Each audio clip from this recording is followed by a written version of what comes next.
마가복음 4장 10절에서 13절 말씀을 저희가 본문의 말씀으로 읽었지만 설교 내용은 마가복음 4장 10절에서부터 5장 20절에 이르기까지의 긴 말씀 가지고 함께 나누도록 하겠습니다. 설교 제목을 한번 따라해 보실까요? 누가 좋은 땅인가?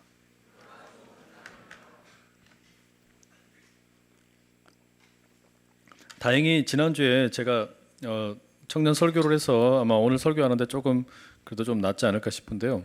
오늘 오전에 제가 3번 설교했는데 설교 마치고 난 다음에 제 아내에게 어땠냐고 물어봤더니 아내가 무슨 말인지 모르겠대요. 3번 설교한 다음에 제 아내가 어렵다고 이렇게 이야기를 했어요. 근데 그게 아마 가장 그 정직한 그 반응이 아닐까라는 생각이 듭니다. 그건 아마 여러분들 다 들으시면 아마 이해가 되실 겁니다. 지난주에 제가 이 자리에서 여러분들이랑 나눈 말씀은 마가복음 4장 1절에서 9절 말씀이었습니다. 거기서 우리는 씨를 뿌리는 자의 비유에 대해서 함께 말씀을 나눴죠. 그 자리에서 제가 이런 이야기 드렸습니다. 우리가 가능하면 그 밭의 종류 4가지, 그러니까 뭐 길가 또는 돌밭 혹은 가시덤불, 그리고 마지막에 좋은 밭, 이런 4가지 종류의 밭에 먼저 우리가 관심을 갖기 이전에 그것보다 먼저 앞서서 이 씨를 뿌리는 자에게 한번 관심을 좀 가져보자, 이런 이야기 드렸죠. 그래서 도대체 이 농부는 어떤 농부이길래 이렇게 좀 낭비도 심하고 실력도 없고 조심성도 없이 이렇게 씨를 마구잡이로 뿌리는 것일까? 거기에 대해서 한번 생각해 보자, 이런 이야기 나눴죠. 그리고 우리는 말씀을 이리저리 살펴보면서 내린 결론이 뭐였냐면 이 씨를 뿌리는 자는 하나님이시다. 그러니까 하나님의 나라에 대한 말씀을 씨로 비유해서 뿌리시는 건데, 이 하나님은 그래서 어떤 분이냐면은 탕자와 같은 탕부 하나님이시다, 이런 이야기 우리 나눴죠. 하나님은 그러니까 이 낭비가 심하신 분이에요. 다만 어떤 그 낭비의 종류가 다른 것이죠. 하나님은 사랑을 여기저기 낭비를 하시고 은혜를 낭비하고 계십니다. 용서를 낭비하시고 긍휼을 낭비하십니다. 그렇기 때문에 하나님의 나라는 하나님께서 사랑과 은혜를 낭비하는 곳, 그곳에 계신 하나님은 탕부 하나님이다. 우린 이런 이야기를 함께 나누었습니다. 그런데 여전히 이 비유 말씀 속에서 아직 해결되지 않은 질문은 남아 있습니다. 잠시 뒤로 밀어놨던 질문인데요. 제목 그대로입니다. 누가 좋은 땅이냐라는 말입니다. 씨를 뿌리신 분이 하나님이시고 그 하나님이 낭비가 심한 분이라면 그건 오케이. 그렇다면 도대체 이 좋은 땅은 누구를 가리키는 거냐라는 문제입니다. 이 질문에 답을 하기 위해서 오늘 우리는 4장 10절에서부터 5장 20절까지 내용을 함께 좀 살펴보려고 그래요. 우선 4장 11절과 12절에 보면 예수님께서 제자들에게 들려주시는 말씀이 나옵니다. 이렇게 되어 있어요. 하나님 나라의 비밀을 너희에게는 주었으나 외인에게는 모든 것을 비유로 하나니 이는 그들로 보기는 보아도 알지 못하며 듣기는 들어도 깨닫지 못하게 하여 돌이켜 죄사함을 얻지 못하게 하려 함이라. 이 말씀은 제자들이 예수님께서 들려주신 이 씨를 뿌리는 자의 비유를 듣기는 들었는데 이게 도통 무슨 소리인지를 모르겠는 거예요. 그래서 예수님이 혼자 계실 때 12명의 제자들이 찾아갑니다. 그리고서 물어요. 예수님, 아까 들려주신 그 비유의 말씀의 의미가 뭡니까? 그걸 좀 자세하게 설명을 좀 해주십시오. 그랬더니 예수님이 들려주시는 이야기예요. 처음에 이 이야기 들었을 때 제자들이 꽤나 신났을 겁니다. 왜 그런 거 아니? 예수님이 뭐라 그러시냐면 하나님 나라의 비밀이 제자들에게만 허락되었다라고 말씀을 하시는 겁니다. 하나님 나라의 비밀을 알 수 있는 어떤 그 권리가 제자들에게만 주어졌다라는 겁니다. 이게 마치 비유하자면 여러분 은행에 그냥 일반 창구가 있고요. 더 깊숙한 데 들어가면은 그 PB라고 그러죠. 프라이빗 뱅킹 이렇게 숨겨져 있죠. 그러니까 이를테면 그냥 비밀 금고와 같은 곳입니다. 근데 거기는 아무나 못 들어갑니다. 은행 내부자, 그 중에서도 몇몇 소수자만 들어갈 수 있는 그런 어떤 그 뭐랄까요? 어떤 그 격리된 공간입니다. 그런데 바로 그런 은행의 내부 금고를 들어갈 수 있는 자격이 있는 사람들이 몇 사람 안 되는 것처럼 제자들에게 예수님 뭐라고 그러시냐면, 야, 너희들에게는 하나님 나라의 비밀을 알 수 있는 권한이 주어졌다. 너희들은 특별한 존재다. 너희들은 내부자다. 아마 달리 말하면 너희들이 좋은 땅이다. 이렇게 이야기하신 것처럼 들었을 것 같아요. 반면에 다른 모든 사람들은 다 뭡니까? 외부자입니다. 이들은 길가나 돌밭이나 가시덤불에 떨어진 그런 어떤 씨의 운명과 비슷합니다. 이들에게는 하나님의 나라의 비밀이 혹여 예수님을 통해서 듣기는 들어도 깨달으면 안 됩니다. 이들이 듣고 나서 나중에 뉘우쳐서 용서를 받으면 안 됩니다. 그래서 예수님은 이들이 들어도 못 알아듣도록, 알아듣지 못하도록 하기 위해서 의도적으로 비유로 말씀하셨다라는 겁니다. 비유라는 게 그런 거예요. 들을 귀 있는 자는 듣는데 들을 귀가 없는 자들은 들어도 무슨 소리인지 몰라요. 이게 하나님 나라의 비유의 특징입니다. 그래서 적어도 11절과 12절 말씀까지만 읽어놓고 보면 예수님께서 지금 제자들과 나머지 다른 사람들을 이렇게 구분해 놓고 있는 것이죠. 그래서 제자들은 좋은 땅 혹은 어떤 하나님 나라의 비밀을 알 수 있는 사람 이렇게 만들어 놓고, 나머지 사람들은 다 뭐예요? 길가나 돌밭이나 가시덤불에 지나지 않는 사람들입니다. 이들은 알아들으면 안 되는 사람들입니다. 그래서 그냥 쓸모없는 그런 인생들이란 말이죠. 그런데 이렇게 구분을 해 놓았던 내부자와 외부자의 구분이 그 다음에 나오는 13절로 가면 다시 또 애매해져 버립니다. 13절 말씀 같이 한번 읽어보실래요? 함께 읽어보겠습니다. 시작.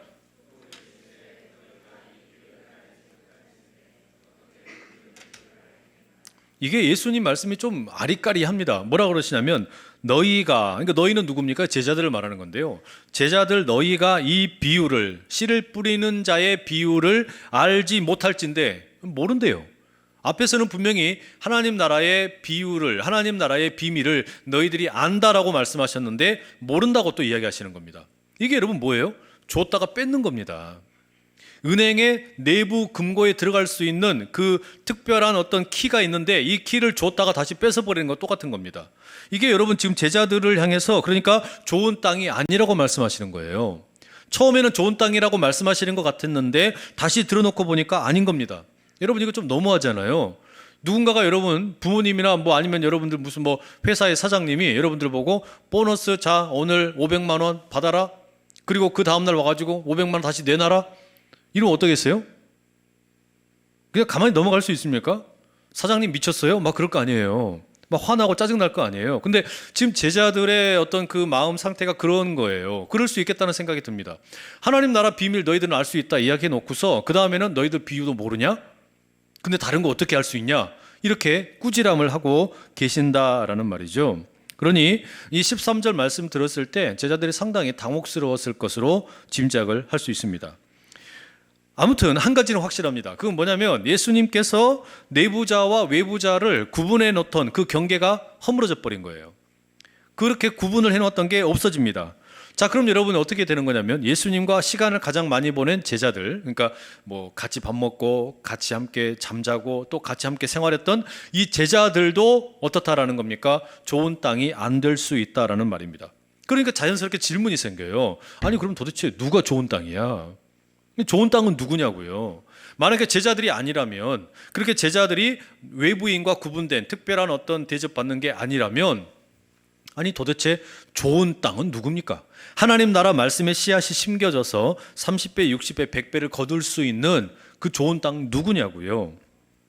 마가복음은 누가 좋은 땅인지에 대해서 이렇게 쉽게 가르쳐 주질 않습니다. 오히려 조금 뭐랄까 뒤로 이렇게 삥 돌아가는 느낌인데요.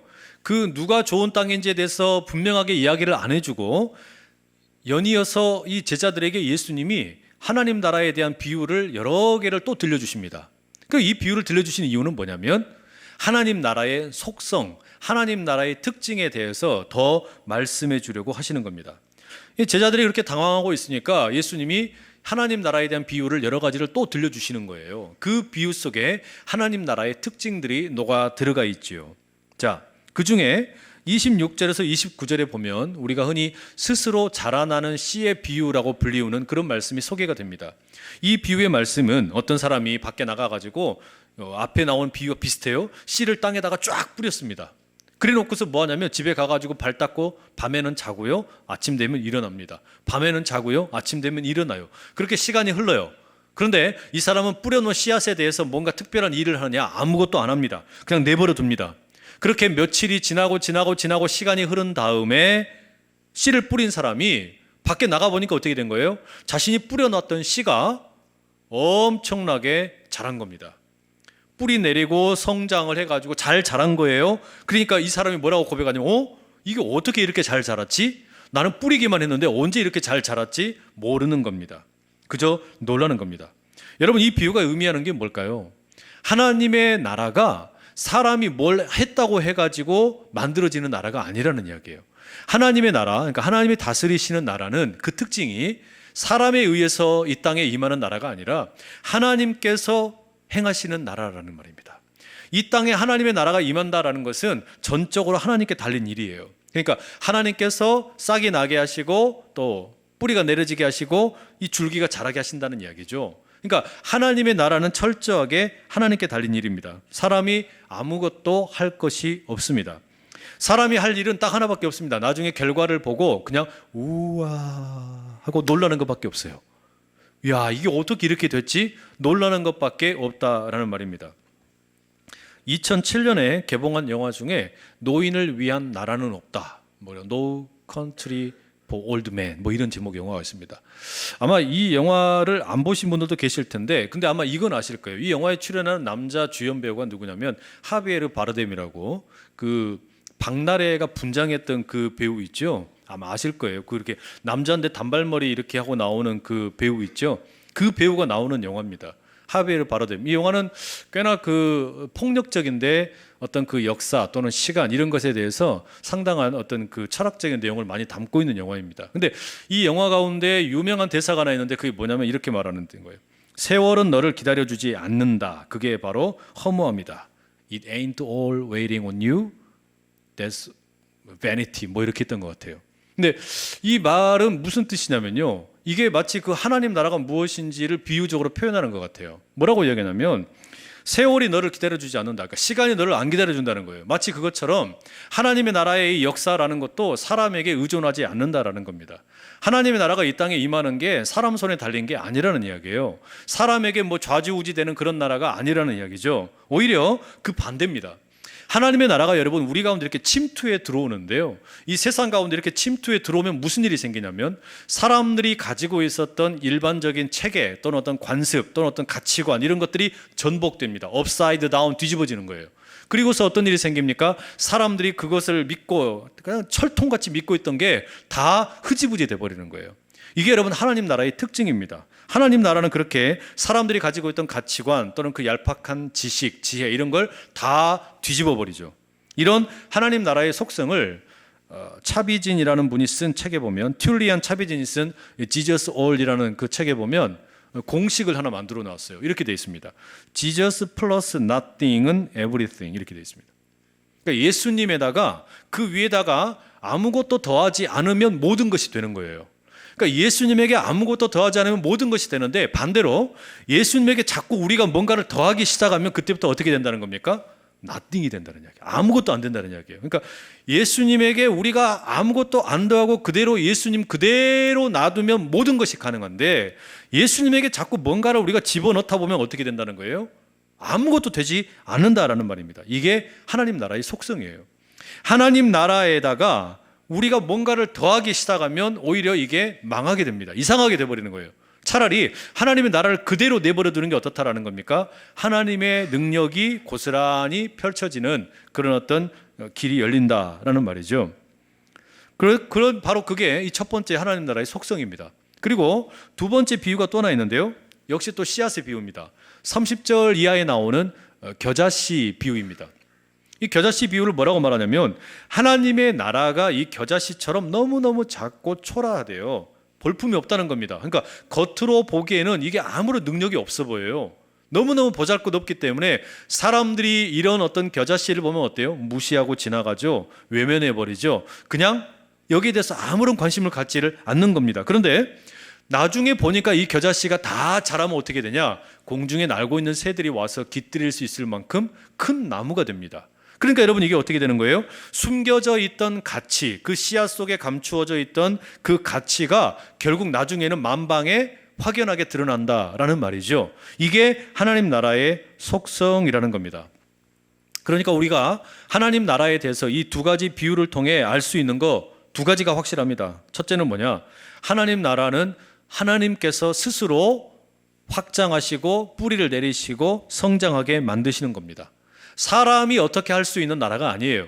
우리가 어떻게 할 수 있는 그런 나라가 아니라는 이야기죠. 반대예요. 우리가 어떻게 한다 그래서 하나님 나라가 여기 오는 게 아니고, 하나님의 나라가 여기 오게 되면 우리가 가지고 있는 가치관, 지식 이런 것들은 오히려 다 뒤집어지게 됩니다. 두 번째, 하나님의 나라는 겉으로 볼 때에는 아무런 가치가 없어 보입니다. 하나님의 나라가 너무나 작고 볼품없기 때문에 사람들이 무시하고 그리고 외면합니다. 하지만 시간이 지나면 이 하나님 나라의 가치는 커다란 나무가 되어서 분명하게 드러난다라는 겁니다. 이게 하나님 나라의 두 번째 속성이라 말할 수 있습니다. 자, 그럼 여러분, 하나님 나라에 이런 속성이 있다면, 즉 하나님께서 직접 일하시는 나라이고 사람이 뭔가 할 수 있는 나라가 아니에요. 또 겉으로 보기에는 너무나 보잘것없어요. 하지만 나중에는 분명하게 드러날 것이다. 이게 하나님 나라의 속성이라면, 그렇다면 이 성경에서 이야기하는 누가 좋은 땅입니까? 그 하나님 나라의 씨앗이 심겨져서 30배, 60배, 100배의 결실을 맺게 되는 그 좋은 땅이 누구냐고요? 그 누굴까요? 일단 제자들은 아닌 것 같습니다.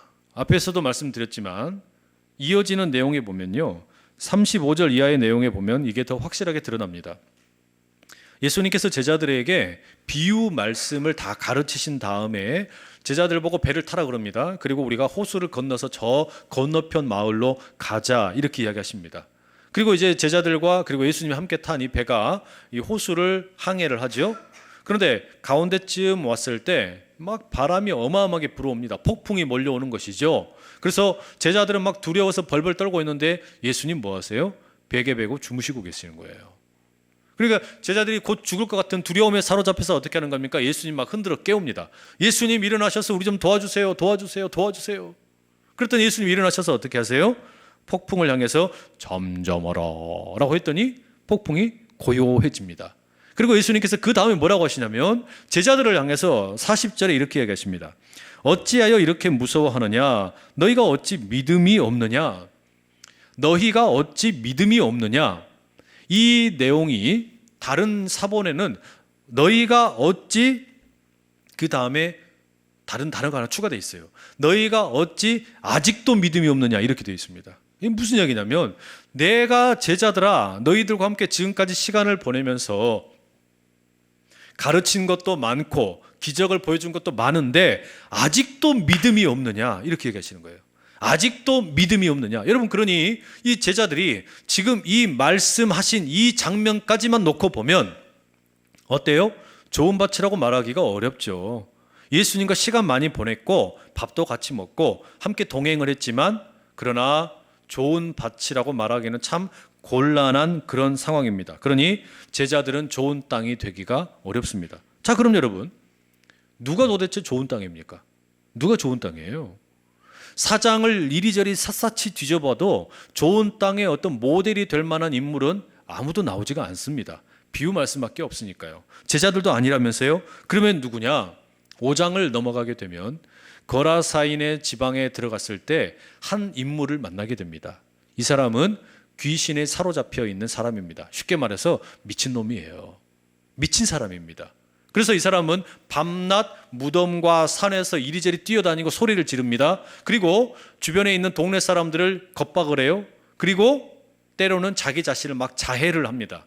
이렇게 미친 인물이 한 분 나옵니다.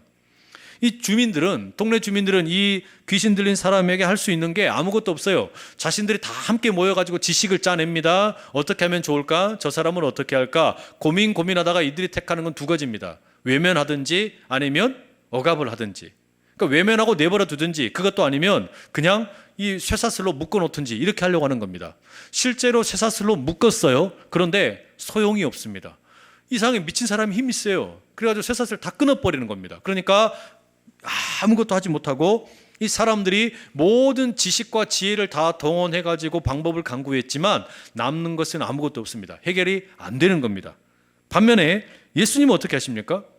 예수님이 그 거라사인의 지방에 도착하자마자 이 귀신 들린 사람이, 귀신에 의해서 사로잡혀 있는 사람이 예수님께 막 달려오면서 소리 지릅니다. 예수님! 예수님 하면서 소리 지르는 거예요. 그 뭐라고 합니까? 예수님은 어떻게 하세요?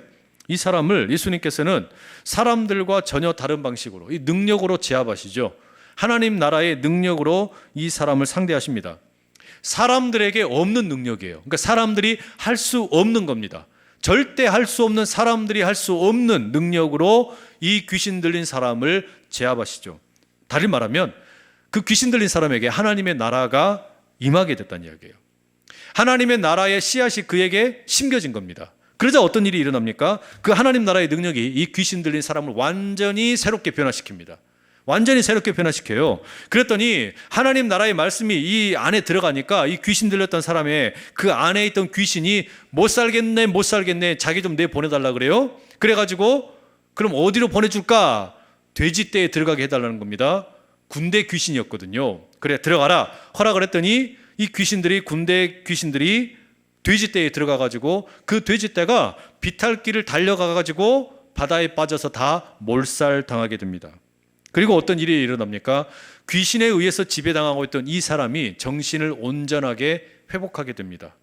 사람들이 절대로 할 수 없는 능력이 하나님 나라의 말씀의 씨앗이 심겨짐과 함께 이런 일이 일어난 거예요.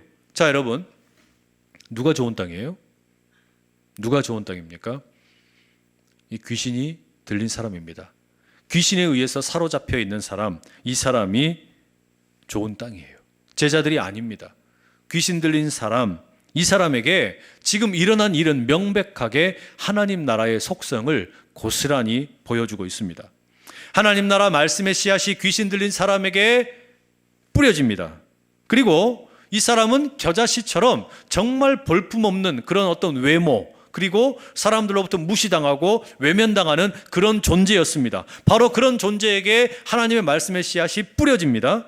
아무도 회복이 될 거라고는 기대하지 않았던 이 귀신 들린 사람에게 말씀의 씨앗이 뿌려진 겁니다. 그리고 사람들의 지식으로는 따돌림이나 억압하는 것밖에 없었는데 하나님의 말씀이 그 사람에게 들어가니까 사람들이 가지고 있던 기존의 모든 상식과 지식과 또 얄팍한 지혜가 다 무효가 돼버립니다. 완전히 뒤집어져 버린 거예요.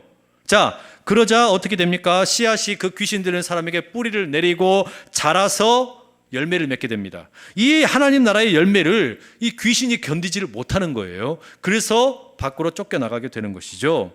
귀신이 제압당하고 그 사람은 온전하게 회복하게 되는 겁니다. 귀신 들렸던 사람이 정신을 온전하게 회복하고 앉아있는 것을 보고 그 동네 사람들이 어떻게 합니까? 이게 분명히 좋은 일이잖아요. 좋은 일인데 사람들의 반응은 어떻습니까? 두려워해요. 무서워하는 겁니다. 여러분, 이게 뭐냐면 뭡니까? 마치 그 좋은 땅에 뿌려진 씨앗이 30배, 60배, 100배의 결실을 맺는 것과 같습니다. 마치 그 지극히 작은 겨자씨가 볼품없이 너무나 작은 거였는데 나중에 자라서 보니까 어떻게 되는 거예요? 공중에 새들이 깃들 만큼 커다란 나무가 된 겁니다.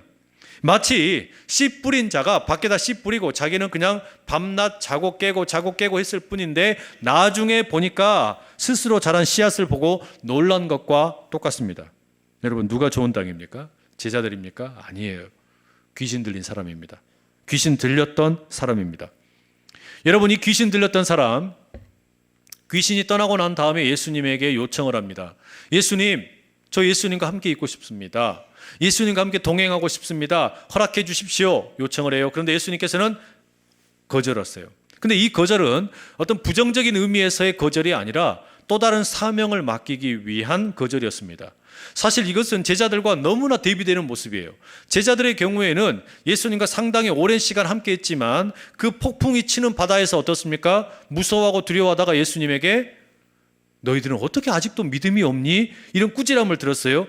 그들에게 예수님께서는 전도의 사명을 맡기지 않으셨다는 말입니다. 아직 그들은 더 많이 배워야 되고 아직도 믿음이 성장해야 되는 거예요. 반면에 이 귀신 들렸던 사람에게 예수님 뭐라고 말씀하시냐면 너는 나와 함께 있지 말고 너에겐 이미 충분한 믿음이 있으니까 가서 동네에 들어가서 주님께서 너에게 무슨 일을 행하셨는지 증거해라. 전도해라. 복음을 전하라. 이렇게 이야기하시는 거예요. 이게 너무 다른 일이잖아요. 그리고 실제로 이 사람이 데가볼리 지역에 들어가가지고 복음을 전합니다. 그랬더니 어떻게 돼요? 사람들이 그의 이야기를 듣고 깜짝 놀라는 거예요. 아니, 저 사람 분명히 귀신 들렸던 사람인데, 문제 많았던 인생인데 어떻게 저 사람이 저렇게 변화되었지? 도대체 저렇게 저 사람을 변화시킨 그 하나님은 누구이신가? 사람들이 깜짝 놀라게 됩니다. 그럼 여러분, 누가 좋은 땅입니까? 제자들이 아니에요. 귀신 들린 사람, 귀신 들렸던 사람, 그리고 회복된 그가 하나님의 나라에 씨앗이 심겨져서 30배, 60배, 100배를 거둔 좋은 땅이 되는 겁니다. 그럼 여러분, 우리가 여기에서 이제 우리 스스로에게 한번 다시 던져볼 질문이 생겨요. 그러면 우리 주변의 좋은 땅은 누구일까요? 여러분, 우리 여기 지금 함께 예배드리고 있는 우리 오부 예배 드리는 우리 성도분들, 청년들, 여기 있는 사람들 가운데 좋은 땅이 누구일까요? 몰라요. 누구인지를 모르는 겁니다. 사람의 시선으로 보기에는, 우리들이 보기에는 누가 좋은 땅인지 알 길이 없어요. 여러분 생각을 해보세요. 누구라도 다 그렇게 생각했을 겁니다. 예수님의 제자들이 아마 좋은 땅일 거야. 그렇게 생각하지 않았겠습니까? 예수님과 동행하고 있는 사람들이었으니까. 설령 그들이 아직 좋은 땅은 아닐지라도, 그러나 이 거라사 지역에 살고 있던 이 귀신 들린 사람, 이 사람은 절대로 좋은 땅이 될 수가 없다고 생각했단 말이죠. 이 마가복음을 읽던 사람들이 이 사람이 이렇게 변화된 모습을 보면서 이 사람이 혹시 예수님의 앞에 이야기하셨던 좋은 땅이란 말인가? 충격을 받는 거예요.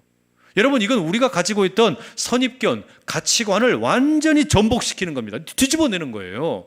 우리가 가지고 있던 사람들에 대한 생각과 판단이 얼마나 어리석은지를 보여주고 있다는 말이죠. 여러분, 바로 그렇기 때문에 오늘 우리가 지난 시간과 오늘 이 말씀을 통해서 좋은 땅에 대해서, 그리고 하나님 나라에 대해서 몇 가지를 분명히 정리할 수가 있습니다. 첫째는 뭐냐면요, 하나님 나라는 전적으로 탕부 하나님께 달린 일입니다. 탕부 하나님께서 사랑을 뿌리시고 은혜를 뿌리셔서 이 땅 가운데 세워가는 나라가 하나님 나라입니다.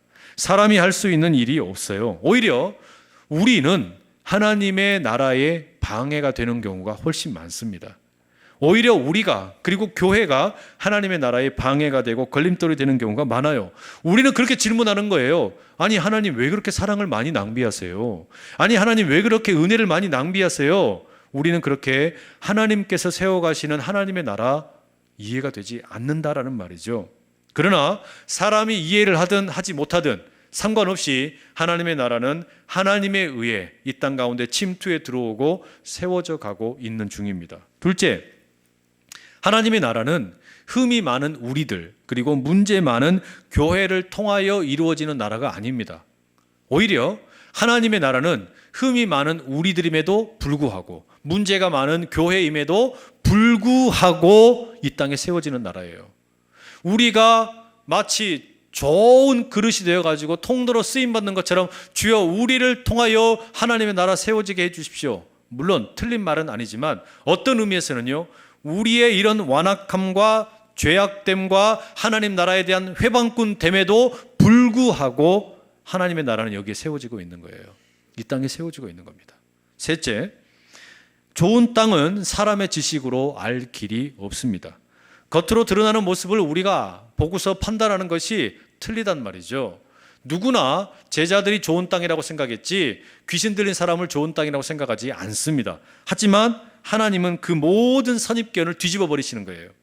우리가 스스로 때때로 그러지 않습니까? 누구는 괜찮고 누구는 별로고, 누구는 괜찮고 누구는 아주 추접스럽고, 이렇게 우리는 편을 가릅니다. 내부자와 외부자를 나누어 놓는단 말이에요. 나와 함께 할 수 있는 내부자, 그리고 나와 함께 할 수 없는 바깥에 있는 사람을 나누어 놓습니다. 하지만 우리가, 여러분, 하나님 나라의 이 일을 보십시오. 어떻습니까?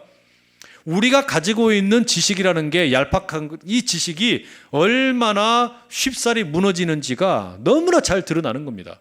사실, 그리고 여러분, 이렇게 보면 하나님의 나라라는 것은, 여러분, 오히려 가난한 자들, 소외된 자들, 외면된 자들을 통해서 세워져 가는 나라입니다. 특히 장애인들, 또 힘이 없었던 여성들, 외국인 노동자들, 가난한 이웃들, 병든 사람들, 오히려 이런 사람들이 좋은 땅이 될 확률이 훨씬 높습니다. 왜 그럴까요? 하나님께서 일하려고 하는데 자기 힘을 다 빼놓고 있기 때문에 그래요. 건강한 사람, 돈 많은 사람, 출세하고 능력 있는 사람은 자기에게 힘이 있기 때문에 하나님의 나라가 침투에 들어오는 것을 자꾸 저항합니다. 하지만 힘이 없는 사람들은 어때요? 힘이 쭉 빠져 있기 때문에 저항할 게 없어요. 가난한 사람들, 가진 게 없기 때문에 하나님의 나라를 환영합니다. 병든 사람들, 병이 들었기 때문에 하나님께서 오셔서 일하시기를 환영한다는 말이에요. 귀신 들려있는 사람, 귀신이 들려있기 때문에 자기 힘이 없기 때문에 하나님의 나라를 환영하기 마련입니다. 외국인 노동자들, 이 땅에 살면서 이 땅에 원주민이 아니고 이주에 와 살고 있기 때문에 하나님을 사모할 수밖에 없는 겁니다. 그게 하나님의 나라가 임하는 좋은 땅이라는 말이에요. 넷째, 하나님 나라의 역사에 결국 우리가 할 일은 단순합니다. 하나님께서 행하고 계시는 현장을 목격하거든 우리가 할 게 뭡니까? 그저 그 자리에서 와 하시면 되는 겁니다. 거기에서 놀라고 두려워하고 감격하는 것, 그게 우리에게 허락된 일이에요. 하나님께서 일하고 계시는 현장이 보이거든 놀라고 감격하고 두려워하는 것, 바로 거기에 하나님의 나라가 또 다른 역사를 이루어 가게 됩니다. 예수님이 풍랑을 잔잔하게 하셨을 때, 그리고 예수님께서 귀신 들렸던 사람을 온전하게 하셨을 때, 그리고 귀신 들렸던 사람이 회복이 되어서 동네에 들어가 말씀을 증거하였을 때 동네의 모든 사람들의 반응은 동일합니다. 놀라고 감격하고 두려워합니다. 바로 그렇게 하나님의 역사는 선순환으로 좋은 땅을 또 찾아가고 계시는 겁니다. 사랑하는 여러분, 오늘 우리는 예수 그리스도의 십자가의 죽으심, 그리고 그 주님께서 남겨주신 성찬의 자리, 거기에 참여하려고 합니다. 이 자리가 바로 탕부 하나님의 역사의 자리예요. 도저히 이해되지 않는 사랑을 낭비하시고 은혜를 낭비하신 자리입니다. 도대체 하나님 왜 이런 일 하셨을까? 이렇게까지 굳이 하실 일이 필요가 있나? 이해가 되지 않는 자리입니다. 이렇게 탕부 하나님께서 예수 그리스도를 우리를 위해 십자가에 죽기까지 내어주심으로 그 주님의 몸이 찢기시고 주님의 피 한 방울 남김없이 다 쏟으신 그 자리, 여러분 여기서 우리가 해야 될 반응이 뭡니까? 두려움과 놀람과 감격으로 나아가는 겁니다. 바로 그때 우리 역시 좋은 땅으로 변화되게 될 줄로 믿습니다. 그렇게 우리가 좋은 땅이 되어 하나님 나라의 말씀이 우리에게 심겨질 때 우리도 귀신 들렸던 사람처럼 전혀 다른 모습으로 훨씬 더 아름답고 귀하게 30배, 60배, 100배의 결실을 맺어갈 수 있기를 축복합니다. 기도하겠습니다. 사랑하는 주님, 우리에게 하나님 나라가 임하기를 소원합니다. 어린아이처럼 순수하게 믿음으로 반응하기 원합니다. 놀라고 감격하고 두려워할 줄 알게 하옵소서. 그리하여 좋은 땅으로 우리 모두가 쓰임받게 하여 주시옵소서. 스스로 성장하는 하나님 나라, 겉보기에는 보잘것없는 하나님 나라, 하지만 능력으로 임하는 하나님 나라, 그리하여 세상을 놀라게 하는 하나님 나라, 그 하나님 나라 열매를 맺는 좋은 땅이 되게 하옵소서. 예수님의 이름으로 기도드립니다. 아멘.